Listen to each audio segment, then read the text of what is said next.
saya. Kau tak nampak apa? Jom. Aku ada duit. Kau ingat aku dijajak macam kau ke? Ha?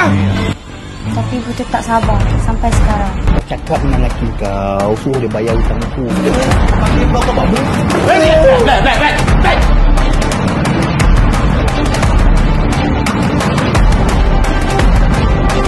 Tapi sekarang aku tak ada duit.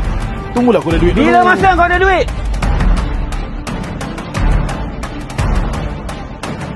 Kau bersama macam anak kau. Ha?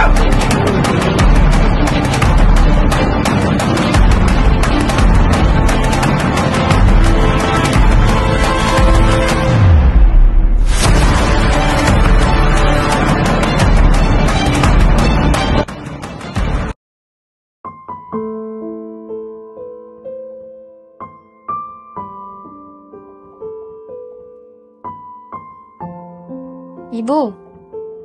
Ibu?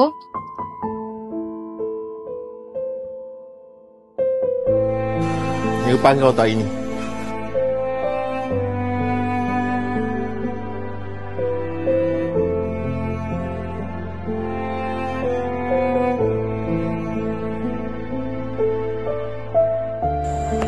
Ibu cuma risaukan abang kamu tu.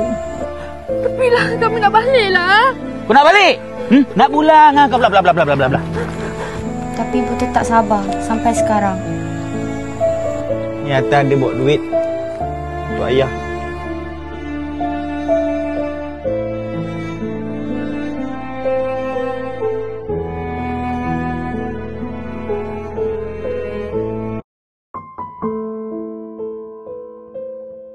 Abang ni kenapa ni bang?